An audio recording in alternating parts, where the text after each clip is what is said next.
'cause I know I am. Every man can be pushed too far. I seen the devil and the devil looks like Mario Lopez in jean shorts washing his car.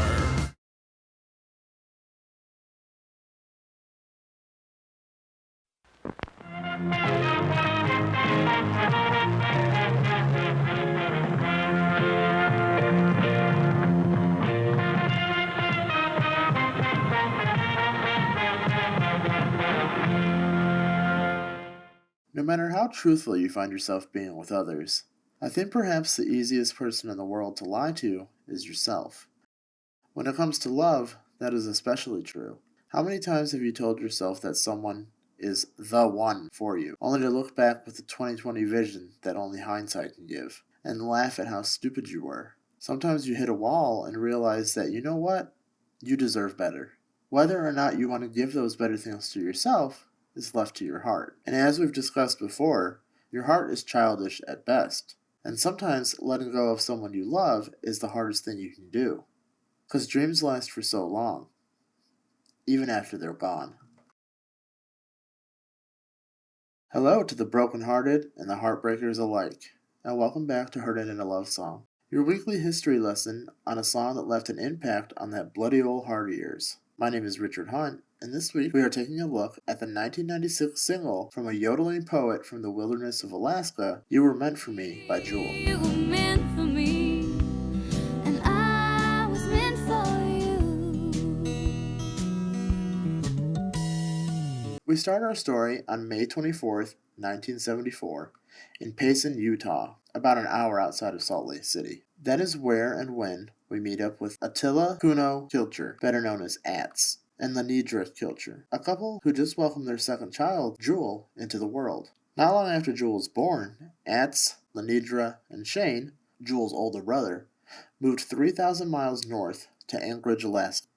Before we continue into what made Jewel into the singer she became, it is worth it to take a little side journey to dig into her family's past, as it's as wild as the land they moved to. Jasper Jewel Carroll was the 13th child born in his family, and with his mother knowing that he would be their last child, she gave him the middle name Jewel to reflect just how precious he was. Jasper, going by Jay, had found him a wife named Arva, and they had 6 children. Of the 6 was Lenidra Jewel Carroll, Jewel's mother. Jewel's paternal grandparents were Ruth and Yule Far North Kilcher. Far North was a middle name that Yule gave to himself.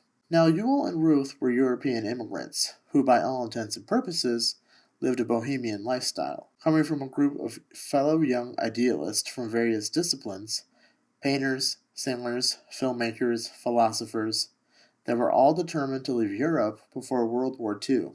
Word had traveled that Alaska was giving away homesteads to people that were brave enough and willing to try to plant their roots in the wild country that was Alaska in 1936. So they stowed Yule away on a ship headed in that direction, but unfortunately it wouldn't be long until Yule was discovered by the crew of the ship and brought before their Italian captain. But Yule was quick on his feet, and having an ear for these things, he picked up on the captain's accent and made an educated guess as to where in Italy the captain hailed from. To add a little extra flair, Yule began singing folk songs from that region of Italy, and that won the captain over instantly.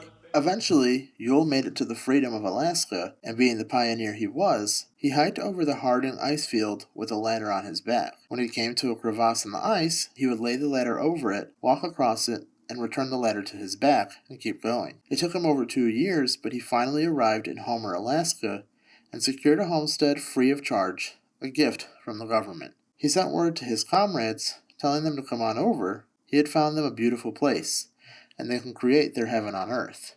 But everyone had moved on with their lives. Everyone but Ruth.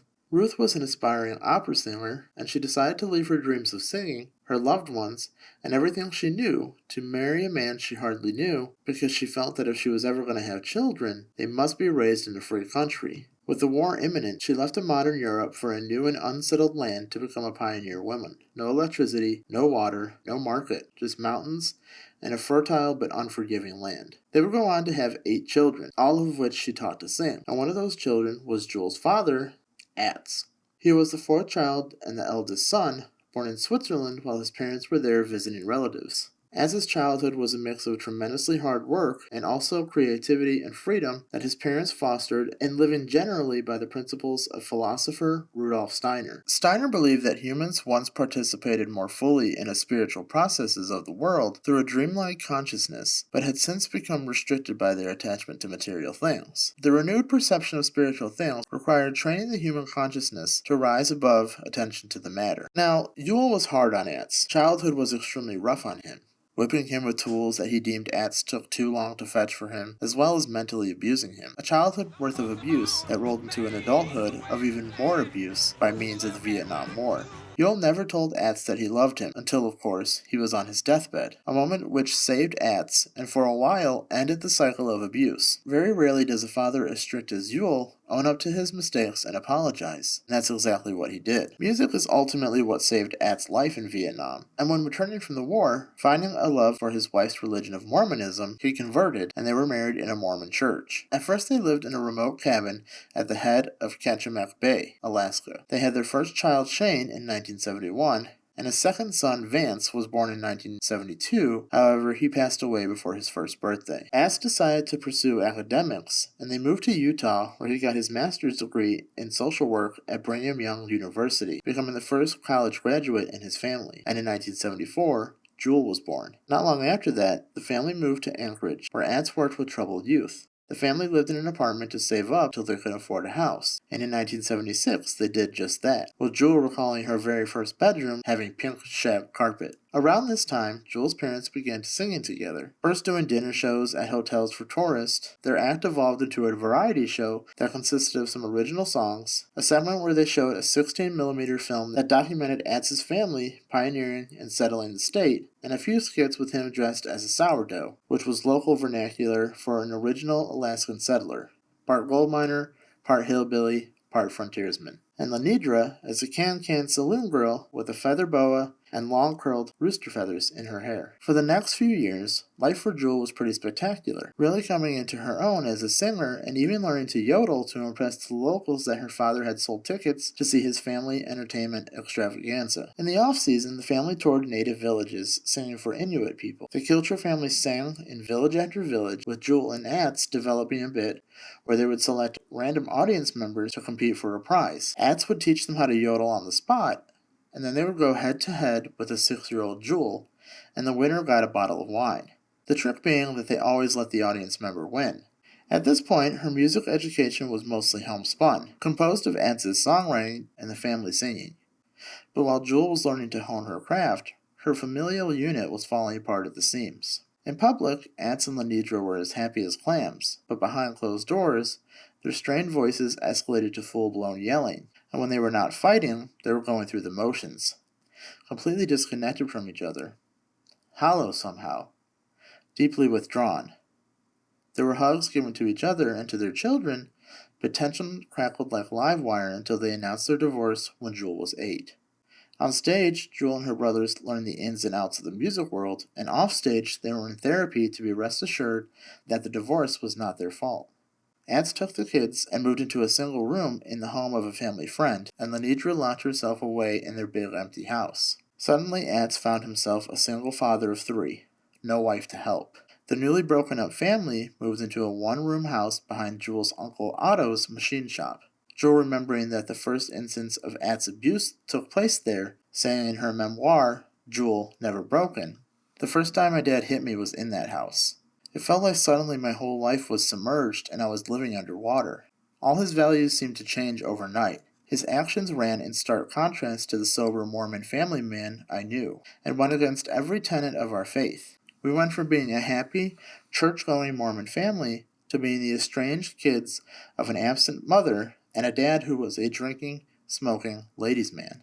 Atz gave up his job as a mentor, and music became the family's full-time job, with Jewel taking Lenidra's place in the act. But gone were the days where they performed in fancy hotels, singing instead in honky-tonks, juke joints, restaurants, lumberjack haunts, and veterans bars. There were no more variety shows for tourists, In those places, they were required to do 5-hour sets of covers and originals, supplying the background music while people ate and drank. Jewel would leave her 4th grade elementary class and head straight for the bar, recalling having to hide in the bathroom anytime officers were called. Given that the Kilcher family lived very much off the land, with the house they lived on having no TV, no indoor plumbing, it should come as no shock that they were very much not on the up and up when it came to pop culture. Jewel learned harmonies to the classic songs and popular covers ads would fold into their set lists. Brown-Eyed Girl,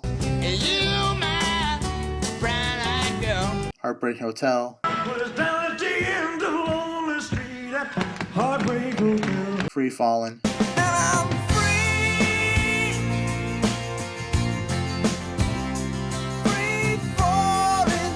Hotel California, Welcome to the Hotel California. with Jewel remembering that she had never even heard the Rolling Stones sing Wild Horses, Wild horses couldn't jack me away. or the Beatles sing Yesterday, Yesterday, all my troubles seem so far away. until she was an adult. Only Aunt's acoustic interpretations. As for her musical influences, well, they were songs and not the artists that sang them. With Jewel saying that she didn't see the cult of personality attached to the songs, only the pure power of the words and stories. I never heard Elvis sing until I was way late in my teens. I never heard Jim Croce sing, it goes on. I didn't have access to much pop culture. I do remember Odetta, Maria Callas, and Ella Fitzgerald sings on the Cole Porter songbook. As I grew up and MTV was all-powerful, I knew of Cyndi Lauper, although I didn't gravitate toward Madonna when she first came out, because she was too far removed from my world. It took me years to appreciate pop music. My lack of music history has vexed me for much of my life. At the same time, I think having the silence in which to develop my own sound was priceless. To develop that sound, Jewel would spend hours on end experimenting and getting to know her voice and understanding its limits, and when and how to push them. She learned about tone and breath by listening to timeless singers such as Nancy Griffith, Ella Fitzgerald, and Sarah Vaughan. Over the next few years, Jewel learned not only how to sing, but how to survive with street smarts, learning very quickly who to trust and who to avoid. Recalling, when I was about 9, a man in Alice's Champagne Palace placed a dime in my hand. Folding my small fingers around the cool silver, he said, "Call me when you're 16. Another time, I was walking to the bathroom, and as a man passing by caught a quick glance of me, he said casually, "You're going to be a great fuck when you're older." Ew! By the time Jewel was 15, the abuse from ads had reached a boiling point, and Jewel moved out, renting a cabin of her own, telling People magazine, "I started paying rent and working, a couple jobs in town,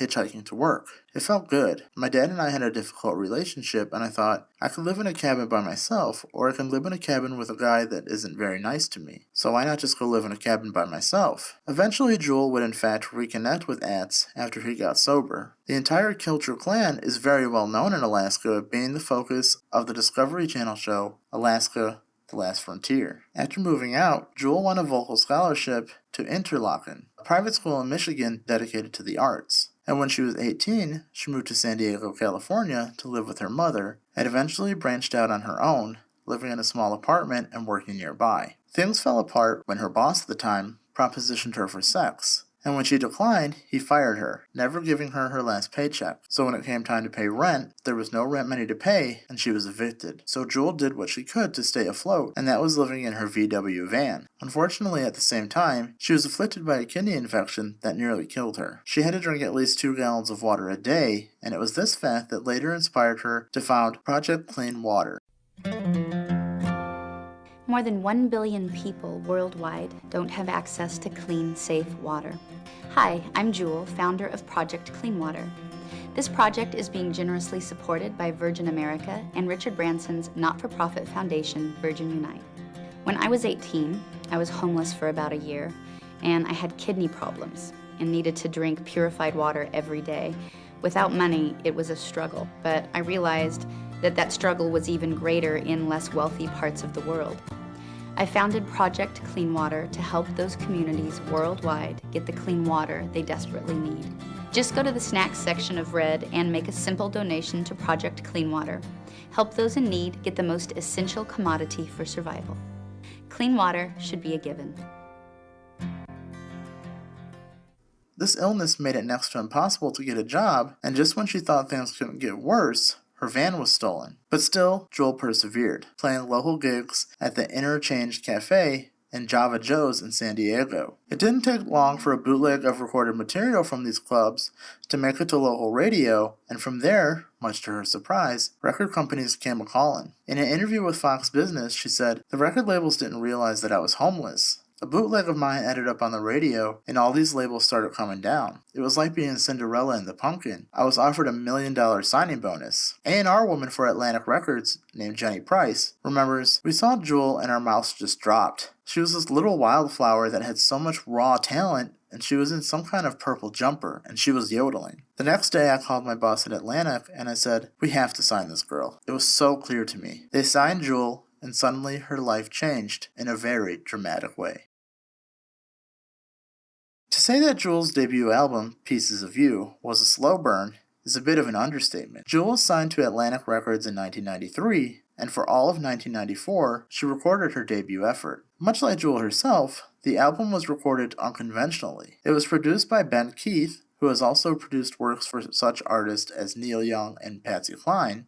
The album is composed of both live recordings from 1994 at the Interchange and studio recordings completed at Neil Young's personal studio in Redwood City, California. After its February 1995 release, it was a dud. As the opening act for everyone from the Ramones, Everclear, and the godfather of goth, Peter Murphy, she won over concert audiences but was largely ignored by the record-buying public. Radio DJs paid Jewel no mind, and despite her 2 to 3 daily promotional visits to the stations across the country while on the road, by the end of 1995, her debut album had sold barely 3,000 copies. "I was tired," Jewel said, reflecting on her early career struggles to New Zealand news website Stuff, "and I started to question myself. It was a period of self-doubt that Interchange owner Nancy Porter and Steve Poltz, Jewel's key early collaborator and mentor, both remember well. There were times where Jewel would call me from tour, crying, and wouldn't even know what city she was in," Porter said. She asked if she can come back to the Interchange and sing, and I said, "Of course, anytime." Sunshine's golden, I feel like my car. A little rundown, a little beat up, maybe just a little green. Maybe it's my battery, maybe it's my starter, maybe my heart's too weak. It's just this feeling, thought I had to get going, got too scared, got too big, sick. After more than a year of countless performances, with almost nothing to show for it, Jewel was invited to open for 2 legendary singer-songwriters on their respective 1996 tours, Bob Dylan and Neil Young. Each of them would go on to offer her support and words of wisdom, despite the fact that she had been warned that Dylan never saw or spoke to his opening acts. Jewel recalled kicking out disruptive people that were ruining her opening sets for Bob Dylan. Oh, brother, this Jewel stinks! That apparently piqued Bob Dylan's interest, and I was invited into his dressing room. He'd go over my lyrics with me and ask, "How did you write that song? And why?" It was such a surreal experience. I was like, what is happening? I thought I'd pass out. But he encouraged me to keep touring as a solo acoustic act, and having him take interest in me, like my lyrics, and believe in me meant everything. Later that year, Jewel was anxiously pacing backstage at New York's nearly 21,000 capacity Madison Square Garden, where she was about to open for Neil Young and his band Crazy Horse. Sensing her discomfort, he offered her some memorably sage advice. "This is just another hash house on the road to success. You show them no respect." I never thought I'd actually be able to make a living doing something that I love and travel around singing. I never thought I'd be on the same stage as Neil Young. So I want to thank you guys for being here. His encouragement came at a crucial moment for Jewel. That was the boost I needed, because in the music business, to try and get popular, you do whatever you can to make it work. So hearing Neil's attitude of "fuck everything but the songs" was empowering. So was what Bob told me, that wherever your muse takes you, you owe it to being a singer-songwriter to have a fearlessness and believe in it, even if nobody else does. By late summer of 1996, Jewel's tireless work ethic began to pay off, and her music began to take hold nationally, and not long after, abroad. Propelled by airplay for its lead-off single, Who Will Save Your Soul, Who will save your soul when it comes to the flowers now? Jewel's Pieces of You album was certified platinum for sales of 1 million on August 6th of that year. Her next single, You Were Meant for Me, Soon you will see you were meant for me, and I one of 2 songs on the album co-written with Poltz, topped the national Billboard charts in 1997. So did Foolish Game, which was featured in the movie Batman and Robin.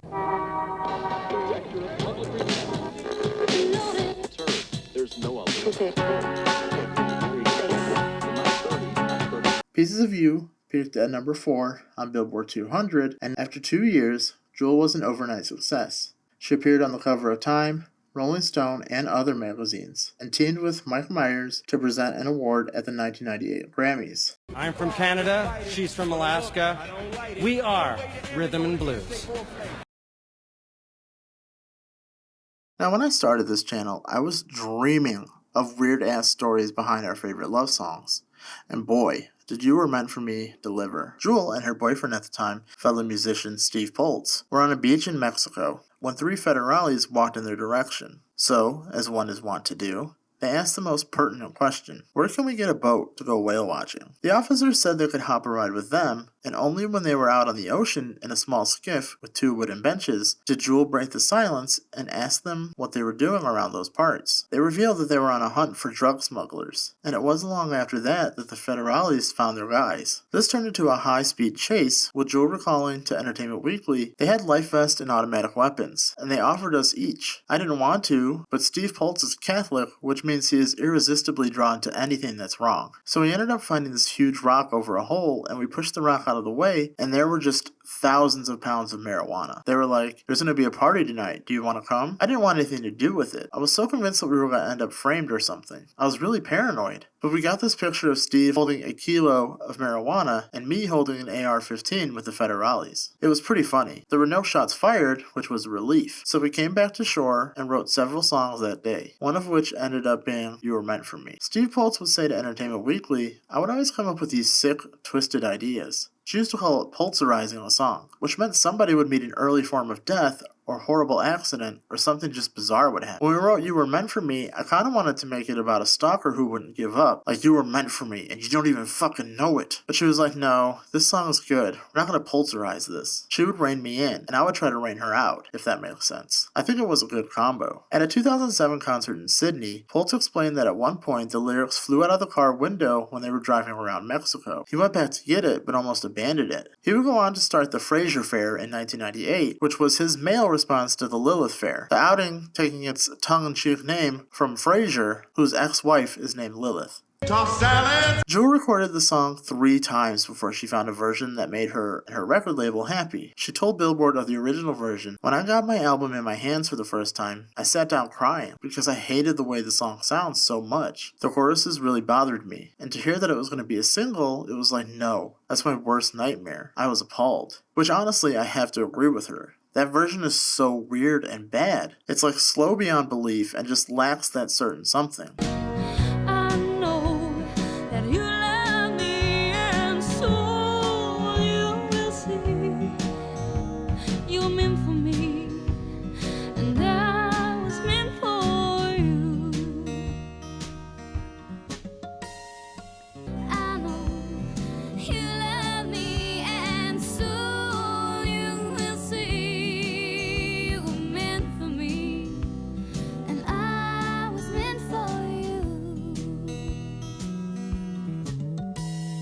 After a lukewarm remix, the Juan Patino radio mix, that spawned the Sean Penn directed video, I know you love me, and soon you will see. You were meant for me, and I was meant for you. Jewel still wasn't satisfied and insisted on recording the third and final version, which became a hit. Steve Poltz would go on to reference You Were Meant For Me in his song Happier Hour through the lyrics, I'm no fool. Did I ever tell you I wrote a hit with Jewel? I was truly meant for you, and you were truly meant for me. Lawrence Carroll directed a second video for the hit radio version, which features Jewel and Steve Poltz as lovers struggling to be together. Jewel has said the shedding of her clothes in the video symbolizes being free with a lover or friend, being stripped and surrendering yourself to them. Carroll also directed a song that wrecks me ever since my dad passed away, which is A Long December by Counting Crows. Smell of hospitals in winter, it's all a lot of oysters, but no pearls. The video for You Were Meant For Me would win the award for Best Female Video at the 1997 MTV Video Music Awards. Hi. Oh, this is silly. I'd like to thank my family. I have a wonderful family. They've always really encouraged me to follow my dreams and to live bravely. I'd like to thank Valazoli and Ron Shapiro, my mom, Nedra Caro, my manager, Inga Weinstein, Linda Ferrando, Andrea Guinness. I'd especially like to thank the director of the video, Lawrence Caro. It was a wonderful idea, so thank you, Lawrence. I'd also like to thank the guy that wrote this song with me. Shut up over there for a second. Jesus. I'd like to thank Steve Poltz because he helped me write the song. He was in the video. He's a great guy. And everybody at Atlantic Records and Ahmet Erdogan, of course, and also MTV. Thank you very much. It was also nominated for Video of the Year and Viewer's Choice, losing out to Virtual Insanity by Jamiroquai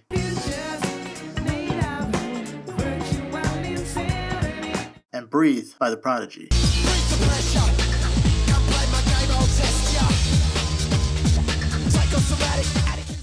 The song appeared on the TV shows How I Met Your Mother, Yeah, you were meant for me, and I was meant for you. Wahoo!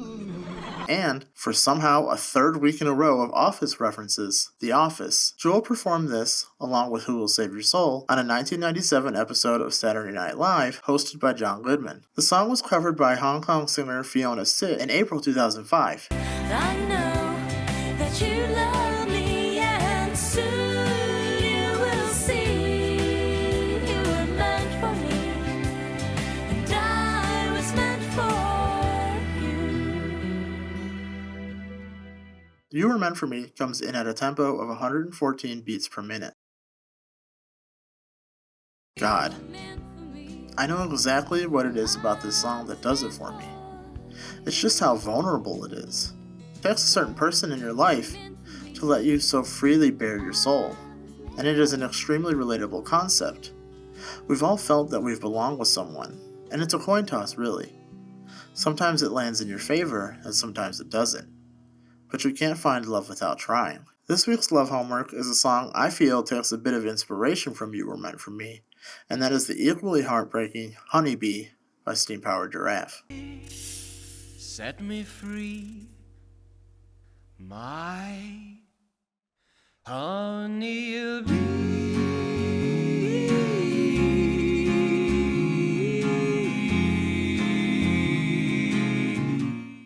If you like what you learned today and you'd like to continue learning, please consider subscribing and clicking the bell. Also toss a like if you learned something that you didn't know. Until next time, my name is Richard Hunt, and you heard it in a love song. You know who writes good poems? Jewel. Her teeth are crooked and she lived in a car. So she has stuff to write about.